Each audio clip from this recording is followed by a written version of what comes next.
Well, Lindsay just told you guys that we are in strategic partnerships with people all across the world, which is super cool. And we have a couple of our partners here this morning with us, Ernest and Sarah Smith. Would you guys just stand up for 1 second? 1 second. 1 second. Awesome. Ernest and Sarah lead Front Range Christian Church in Castle Rock, Colorado.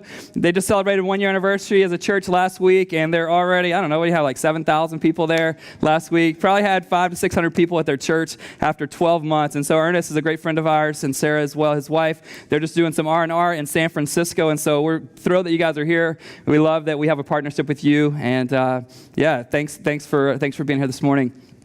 Well, today, if you don't know, I need to say something to you, and it's this: Happy 4th birthday, Epic Church.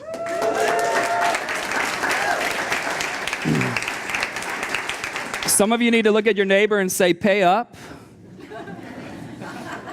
Come on, really, did we really think we were going to get here? I mean, some of you, like the over-under, like the Vegas line, I think it was at 23 months, and so 48 months. Today, we made it, which is incredible, but on a serious note, could you have ever imagined, those of you that are brand new, and those of you that have been here from day one, and those of you who moved across the country for this thing, could you ever have imagined what God would do in what I think is a relatively short amount of time? I got to sit with a couple of friends early Friday morning over in the lobby of the W Hotel. If you don't know, that's where this entire thing began. That's where we had our first preview service, October 10th, 2010. It's where we launched the church, February 13th, 2011. And so we just sat in that lobby and thought, wow, we were a cool church. We were really cool because we had the W's design. But we said to each other, like, what amazes you the most? And there were a ton of answers, like small answers, and then medium-sized answers, and then just this big one is that essentially just that God has done what He has done. We could remember our first trip out here, January 2009, and there were 6 of us on that trip. And we were in a light blue Toyota Sienna minivan, for those of you that are single and cool. We were in a minivan. We didn't think 3 smart cars would be a great idea for the 6 of us. And I can remember driving down Mission Street and really passing just right in front of this area and just being a bit freaked out and feeling like the buildings were just caving in on me. And so to be able to be in this space we're at now, to see the way God has just caused this church to thrive and for you to be a part of it. And we talked about the babies that were born and how we went from 13 people to, 500 people in 4 years, and how we went from 4 small groups, all led by the staff, that now we have, 29 different groups. Do you guys know that just in our young adult small group that meets on Thursday night, I think 105 young adults are a part of that right now? Crazy. And everybody wants to know, how do we classify young adults? I lost that argument, all right? I'm headed to 38 in April, and I am not part of that anymore, but just amazed to see what God has done in this community in a really short amount of time. And so from my heart, from our family, and from our staff, I just want to say thanks to you for being a part of it. And if all of the people who helped us get to this point so far were here, I'd love to tell them thanks as well. And so we're here. We have signed a 10-year lease. I don't know how to answer the question, when are we no longer a church plant, but I assume we're no longer a church plant, whatever that means. I'm now just a boring pastor, and you're just a boring church. So all the new stuff's over. No, I love what God is doing in this stage of our church more than ever to this point, and I want you to know that I believe with all of my heart, our staff could vouch for this. If you were to ask them, what is he really like when he's off the stage? I believe the best is ahead. I believe there's a sense of strength and health right now. We're seeing God do things that some of which is the fruit of 4 years of sowing. Now we're getting to reap a bit, and it's amazing to see what God's done in a short amount of time. Last week we kicked off this series called Faith That Moves. Great artwork by our graphic designers, right? It's just so cool. You guys know this. Pastor has a gift or two, but we have a lot of really multi-gifted people in our church, and so awesome job with the graphic work there. But we began this series based off the life of Abraham. And what we said is we kicked off this series last week, and I think it's really profound, so I want to repeat it. Maybe only I'm the one that thinks that, but I think this is really profound. We all want our faith to grow, but we want faith for the same reason we want a savings account, right? You want it to grow, but you never want to have to employ it. Does that make sense? Like right? So if you get a great, even a decent percentage rate, you just want it to sit there and sit there and sit there. Of course, savings accounts today are not getting great rates. We all know that, so you got to risk a little bit. But you want it to sit on the shelf, and you want it to grow, but you never want to have to use it. You never want to have to employ it. And most of us, that is the reality for us when it comes to faith. I want this awesome faith, but I never want to have to put it into practice. The problem is this: faith isn't like a savings account in that regard at all. If faith doesn't get used, not only does it cease to grow, it ceases to remain the same. It actually dissipates over time. And so what God does as a good father to us, though it seems cruel at the time, is he puts us in places where our faith actually has to exist for us to step into the thing that he has for us. And some of you right now, you're not ready to utilize that faith. We said last week that if you're going to step into what God has for you, you must be willing to walk away or leave the familiar. Got a ton of response this week from that talk, both from Christians and non-Christians who were in the room. Even this morning was hearing from some people, and they're like, oh, Ben, that's so apropos to where I'm at, and I'm just trying to figure out how can I leave when I don't know what's ahead. Well, my thought to you is that's the whole idea of faith. That's the whole idea of faith. I would say about my own faith, my faith would be awesome if God would just tell me everything that's ahead. Right? Anybody else? You'd be able to wear the letter jacket of faith. Like, if God would just tell me what's down the road, I am in, count me in. If he'd tell me how much it costs, where the money's coming from, how the kids are going to go to college, do I have to choose between which kid's going to have messed up teeth because I can't afford braces for all of them, right? I mean, if you just tell me, God, that it's going to happen, I'll step out. But the reality is this: God asks us to step without knowing all of the answers. One of the things we said last week is that every one of us in our lives, we need to get clear on this idea when it comes to stepping into what God has for us. We need to know what our part is in the equation and what his part is in the equation. But here's what happens for many of us. We are not content simply to play our part, and we love to step into the space that is God's part. And we would never say this. We certainly would never tweet this, but we tend to think we make a better God than God does. And so what I want to talk to you today about is, hey, if you're struggling with not just being content to play your part, but you've got to step into the space that is God's part, you're in good company with Abraham and Sarah, and that's where I want to pick up their story today, Genesis chapter 16, if you have a Bible. If you need one, just raise a hand. We'll get one to you, yours to keep, and we'll jump in right there in just a moment. Genesis 16, we'll look at verses 1 through 13. Why are we not content just to play our part in the equation? Why do we think that we need to step into God's part? And the reason is, and you would never say it again, but the reason is we don't think God's doing the part he should be doing when he should be doing it. With me? I just don't believe that he's doing the thing like apparently God didn't get my script. Anybody ever felt that way? Like, God, but no, this is not the beautiful music playing and me riding off on the horse on the beach. Like, God, that's not, God, I wrote something different, and you've got to get with it. I want to show you, before we get to chapter 16, I want to give you one verse from chapter 15 that will set this whole idea up, and you'll understand what God had done and said to Abraham and Sarah. And again, Abram and Sarah, I'm going to interchange their names just because their names are one thing. I kind of like saying Abraham and Sarah more. And so anyway, same people though. Abram and Sarah, they're going to have their names changed soon. But in chapter 15, verse 5, here's what God does to Abraham. It says, and he brought him outside and said, look toward heaven and number the stars if you are able to number them. Then he said to him, so shall your offspring be. That would be really inspiring and almost believable if you had at least a child, right?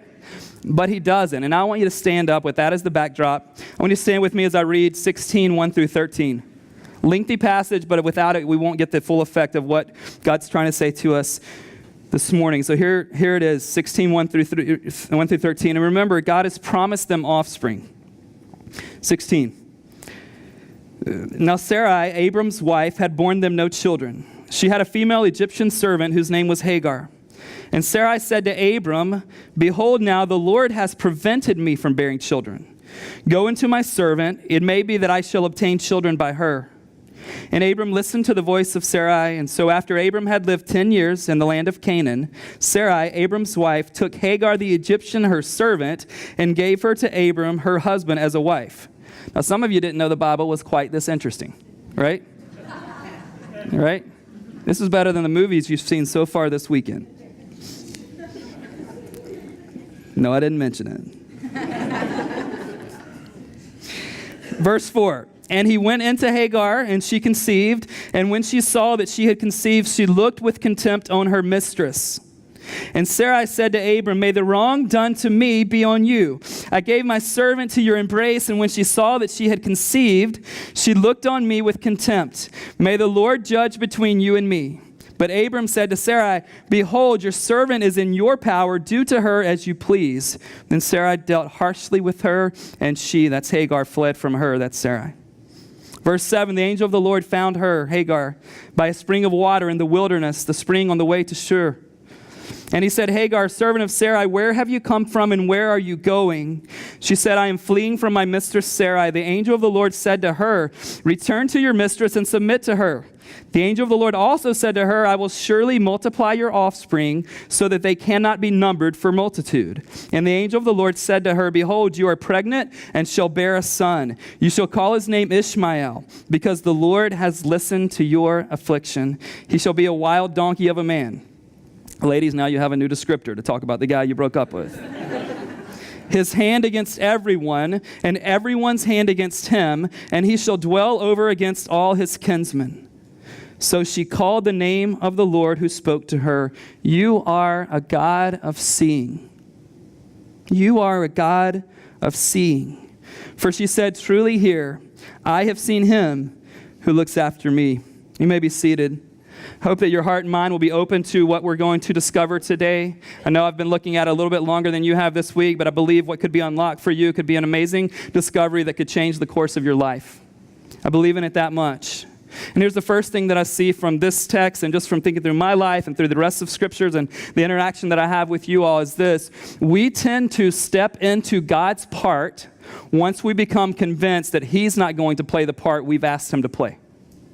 Don't miss this. We tend to step into the space that is reserved for God's part when we become convinced that he's not going to play the part, he's not going to fulfill the script that we've written for him to play. And this is Sarai's situation. She had wanted to have kids forever. In fact, when you think about the Old Testament, just a friend brought this discovery to light for me recently, it changes in the New Testament, okay? It really changes in the New Testament. But in the Old Testament, for a woman, the greatest sign of blessing was what? Children. And I don't mean that they're not important once the New Testament comes, and even in 2014, you guys know I don't think that's true. But there's a whole different thing happening in the Old Testament in terms of children and family and the New Testament. So much so that I read something that astounded me is that during this time and in this culture, so that you don't think Sarai is just off her rocker, if a wife didn't give her husband children within 2 years, it was a fairly normal thing for the servant to be handed to the husband. And if the wife didn't give her husband children for the first decade, 10 years, he had adequate grounds for divorce in this culture. So just so you understand it, it was helpful for me to go, wait, this isn't one isolated incident. This is happening in broader culture. It doesn't mean it's right, but this is what's going on in broader culture. And so just understand that from a historical background. But we step into God's part when we become convinced that he's not going to do the thing that we've asked him to do, at least when we've asked him to do it by.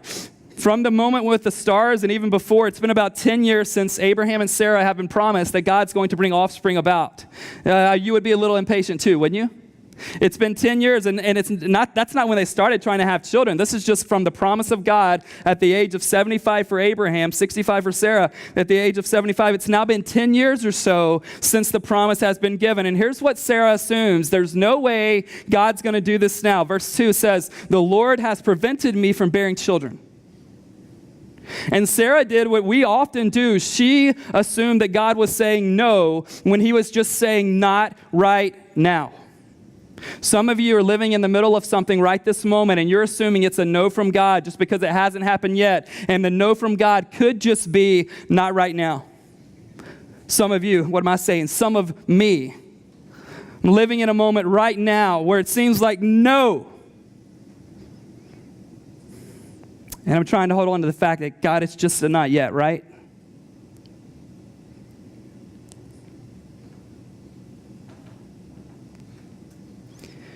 When you and I don't get what we want, it can cause great problems for our faith. Let me tell you what I mean. If you're here this morning and you're one of the people that attends Epic every Sunday and you don't believe in God, or you don't yet fully believe or don't know for sure that he exists, you know that I'm thrilled you're here. Is why we started this church. But for you, if you don't believe that God exists and you don't get what you want, well, for you, life is all a bunch of randomness, right? And so when you don't get what you want, you can't logically question God for not giving it to you, right? Do you see the issue with that? You can't blame a God for not giving you something if you don't think he exists in the first place.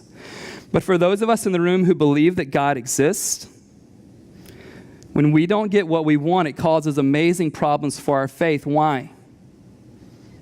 Sarah said what to God in verse 2, or about God? She said, the Lord has prevented me from bearing children. She did not have an issue with having faith in God's existence, did she?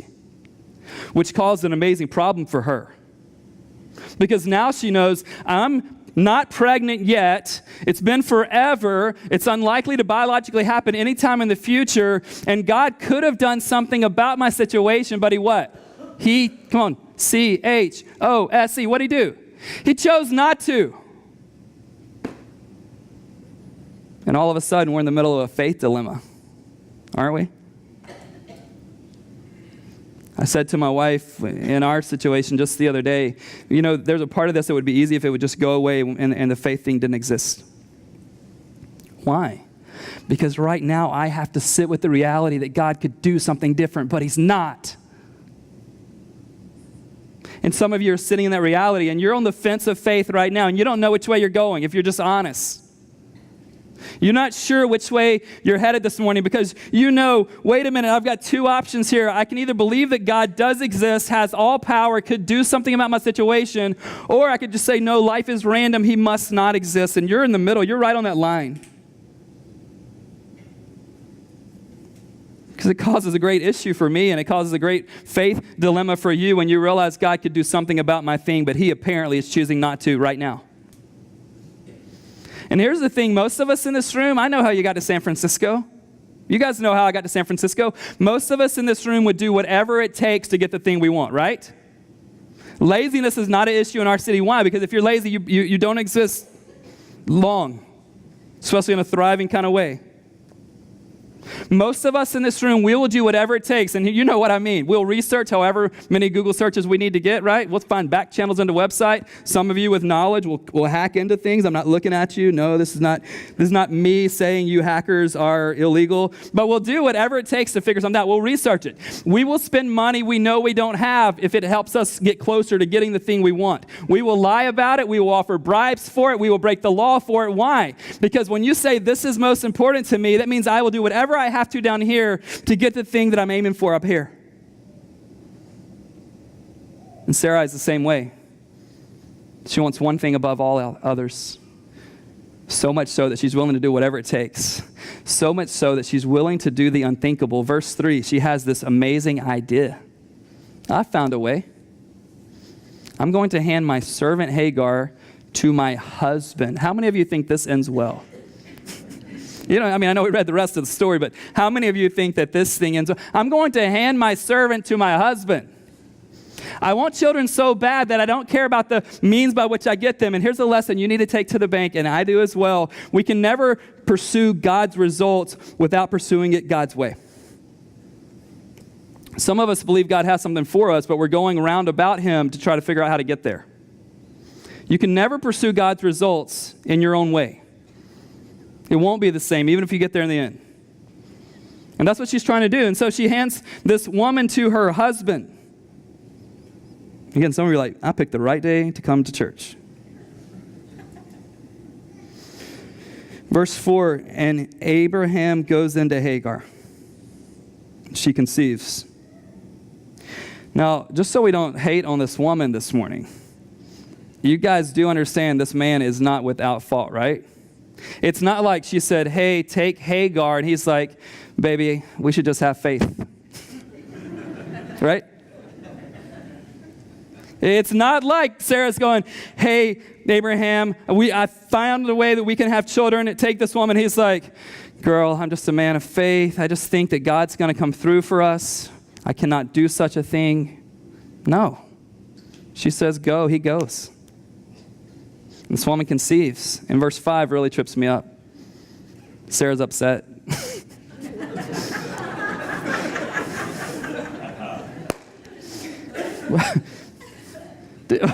Just read verse 5 again, if we can bring verse 5 on the screen. She says to her man that she just gave orders to, right? 2 verses earlier. She says to her man, may the wrong that you've done to me be back on you. And I'm like, excuse me?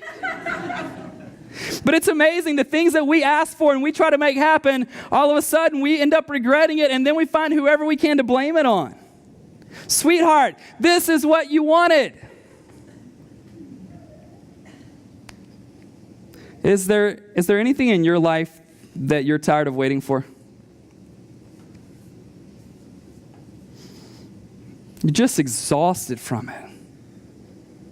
You're sick and tired of waiting for it.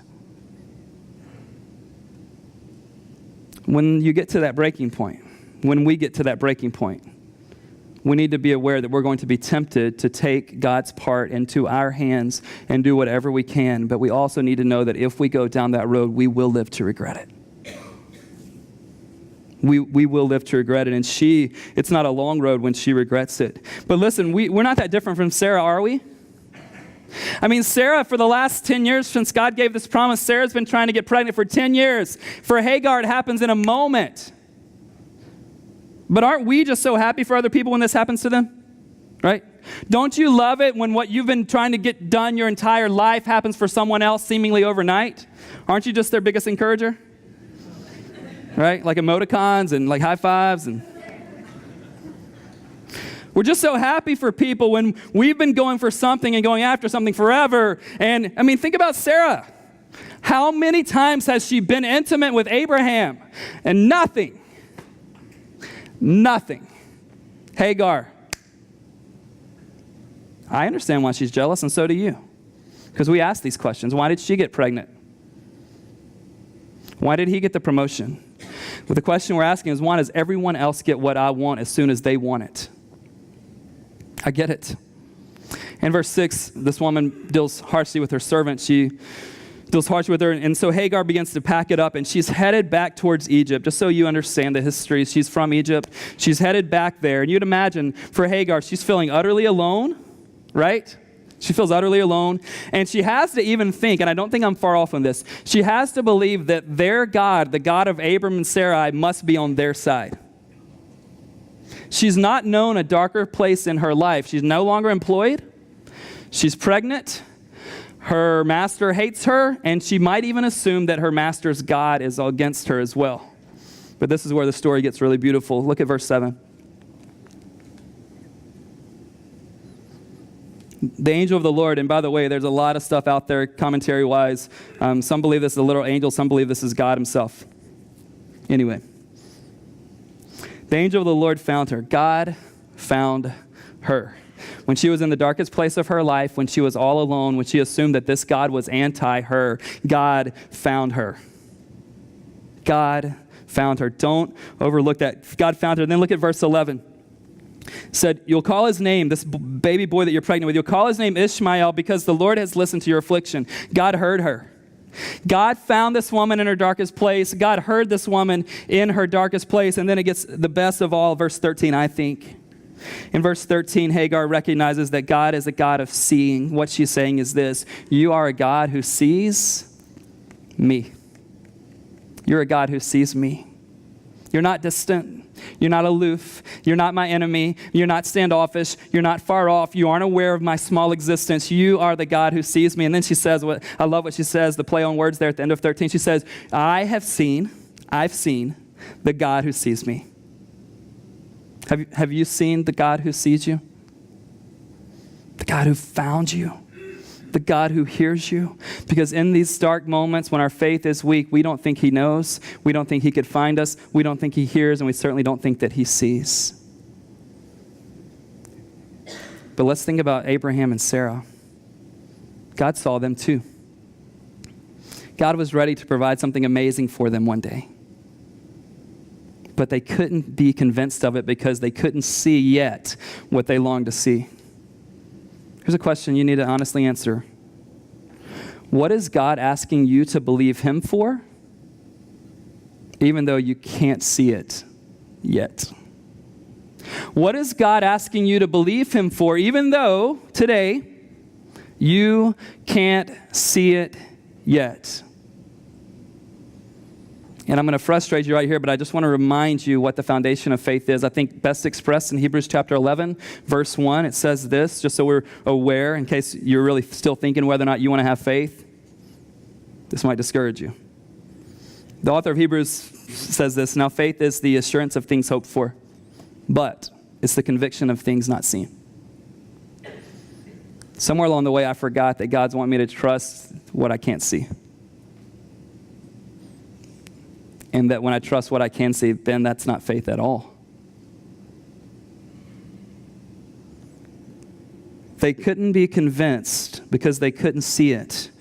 But they forgot that faith is trusting God when we can't see it. And God had made them a promise. God had made this promise. Now think with me just for a moment. What could Sarah have avoided if she would have just believed that God saw her and knew her? A lot, right? I want you to do a painful exercise with me if you're willing to. What could have been avoided in your past if you really believe God knew you, saw you, was involved in your life, and was working a good plan? What could have been avoided? For me, I think less anxiety and more peace would have happened. For me, I think less trying to force situations and more resting in what God has done. For me, I think I would have had more joy that wasn't dependent on circumstances. For me, I think, and I hope this will be true moving forward, I think I would have allowed what I did see not to rob me from what I couldn't yet see. What about you? What are you trying to force or manipulate yourself? Are you doing your part? I think it's important. Are you doing your part? Are you also trying to do God's part? Are you also trying to do God's part? I want to give you an exercise for any of us in the room that are trying to kind of take things into our own hands, or at least we're very tempted to. It's a job thing, it's a baby thing, it's a relationship thing, it's an addiction issue, it's a whatever. And here's what I want to do. I want to give you a challenge of taking a 7-day Sabbath from that thing. Now remember, Sabbath is rooted in, the reality of Sabbath historically is that 7 days a week, God says take one and make it a Sabbath day, holy to the Lord. It's a day of rest, but really what it is a day of declaration. And what we declare to ourselves and to God and the world is that we believe God's got this world and I don't have to keep it spinning. And I believe that God's got my world and I don't have to keep it spinning. Here's what a Sabbath does from whatever it is that you've been trying to initiate and take into your own hands. You don't initiate anything from this moment till this time next week. Like, Ben, do you know how I'm wired? Yep. 14 days for you. You've got issues. You're like me. But it's a Sabbath from initiating anything. And here's the way, when I've done these and a number of things, we can dialogue through email or over coffee this week. For me, what it means is I don't initiate anything in the area that I've been forcing. I respond to things. So if the guy, here's the example. You literally have sent out 300 resumes a day. It means you don't send one out the next 7 days. Yes, you take the job if it's offered, but you don't initiate it. 7 days, but every one of those 7 days, I want you to pray about this thing to God, and I want you to record it in your journal. But I want hands off. Some of you, it's for children to return to their childhood faith. Don't beat them down this week with it. Just pray about it. Some of you are longing to have children. Some of you are deciding when do you need to move. Just no searching this week. No initiating. Resting in and reminding yourself and myself, I'm trying to do this too. Try. No initiative. And just see what happens. I read a great quote that's difficult for me to live out, but it's from Eugene Peterson, a great writer, and he said that waiting in prayer is a disciplined refusal to act before God acts. Waiting in prayer is a disciplined refusal to act before God acts. It's hard for me. I'm sure you guys have this down. Waiting in prayer is a disciplined refusal to act before God acts. In our language today, we would say waiting in prayer is allowing God to play his part and trusting that he will. Trusting that he will. Don't forget, in her darkest place, Hagar made some amazing discoveries about God. That he's the God who finds her, he's the God who hears her, and he's the God who sees her. And he sees you too. Some of you in this room, you have parents who are aging and they live really far from here. And you feel helpless. He sees you and he sees them. Some of you are longing to be a mom and a dad and you don't even know what to do anymore. He hears you. He knows you. He has a plan for you. Some of you legitimately don't know how many more months you can afford to live in San Francisco. He sees. He sees. Some of you wish the relationships you were in were better than mediocre. It's not what you dreamed about. He hears. He's not giving up. Some of you have children who have walked away from their childhood faith, and you even feel a little guilty for it. He sees you, and he sees them. Some of you are addicted to something you thought would be easy to kick, and it's been years, and he still sees you. Others of us have been waiting for what seems like seemingly forever, for something. He still hears us. He still knows us. He's not done with us.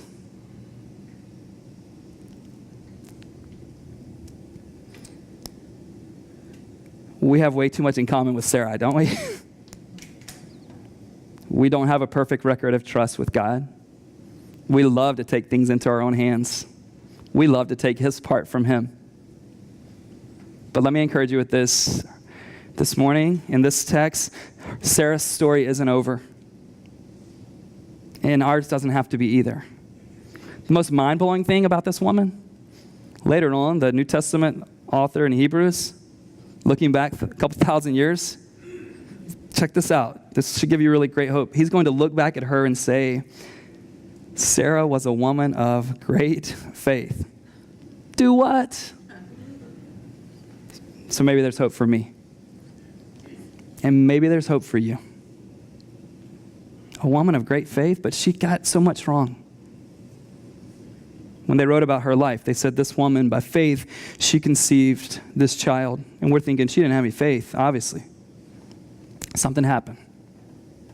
Her story wasn't over. But the reason her story wasn't over wasn't because Sarah got great at faith one day. Although that's part of it. The reason her story wasn't over is because God is faithful when we are faithless.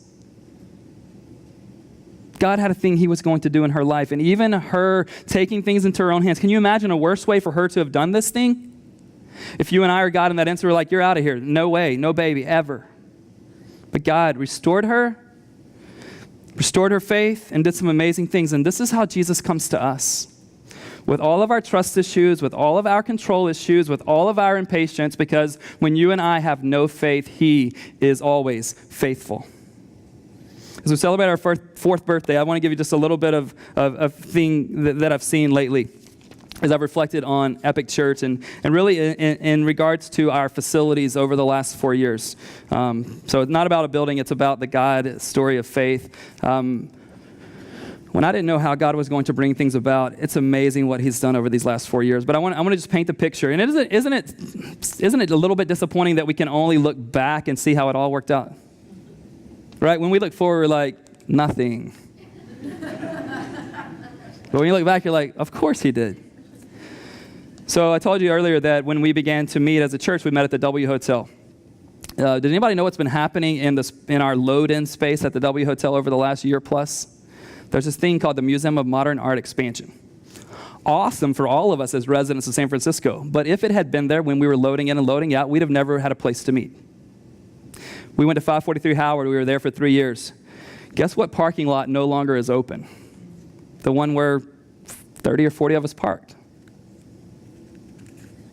And this space here, when we were desperate for a space, do you know that what it coincided with was we think God did it. These people think it was just the right time to sell the building. But do you know that God gave us this space at a time when the company that held this building was looking to sell it?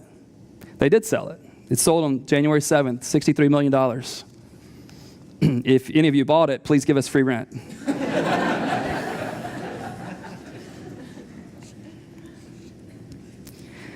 But what's amazing is that there was an article about the sale of this building in the San Francisco Business Journal. I don't know if anybody see the article by chance? A few of you. There was a question specifically about Epic Church, which makes this pastor's heart cringe a little bit when I see a question. Like, no, we just kind of want it literally under the radar here. Here's the question. It said to the ownership, you also freed up 11,000 square feet of lower level space that now belongs to Epic Church of San Francisco. Here's the question. Does that help the building's attractiveness? He obviously hadn't seen you guys. Statement from the ownership. It was the, and I quote, aha moment in the business plan. If we had tried a year before, they wouldn't have been selling. If we had tried a year from now, somebody's already in space. From the business plan, they would say, hey, we needed a tenant in this space for the 11,000 feet paying rent for the first time ever, and that jacked up their price by several $1 million. But what it also allowed them to do was commit to putting $2 million in this space for us. Some people who may not know about God, care about God, interested in this church. But it became the aha moment. I don't know what the aha moment will be for you and I, but we probably won't know it till we look back. So the question for me, and I'm not saying like this proverbially, I mean for me, in this season, the question for you, will we hold on? Or will we take things into our own hands? One leaves us with an unknown future, but I think the other leaves us with something far worse, a regrettable future. Don't live today in a way that you'll regret it tomorrow. Would you pray with me?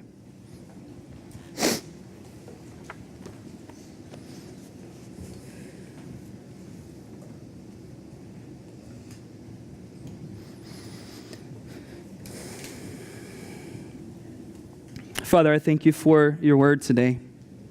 God, I think it's funny, not really funny, that we set this series up 4 months ago when I didn't know and most of the people in this room didn't know what the thing would be for us.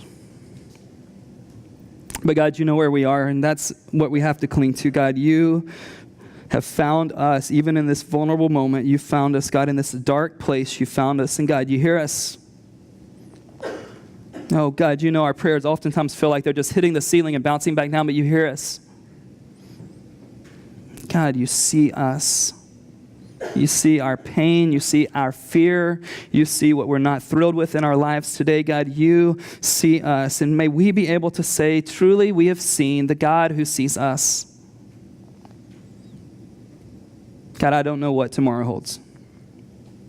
I don't know if the people, including myself in this room, will get the wishes we have for the week ahead or even the year ahead. But God, I do know this. I cannot do this without you. We cannot do this without you. And so, God, we wait. We wait with disappointment. We wait with fear. We wait with uncertainty. But, God, we wait with you. God, don't waste our waiting. Do a work in this community. May we stand together, God, what you have built here. God, none of us thought we were coming out here for the most part to be a part of this community. God, most people in this room thought it was a great job opportunity, or they love the weather, or, I don't know, they love paying $10,000 a month in rent. I don't know. But God, you had something else in store. And so now we look back and our aha moment is, no, God, you were bringing us into this extended family called Epic Church. And God, we will see you do more in the days ahead than we've even seen in the days behind us. God, give us faith and deliver us from the thing we're longing to see happen. In Jesus' name, amen. Let's stand and let's mean the words to this song as we respond.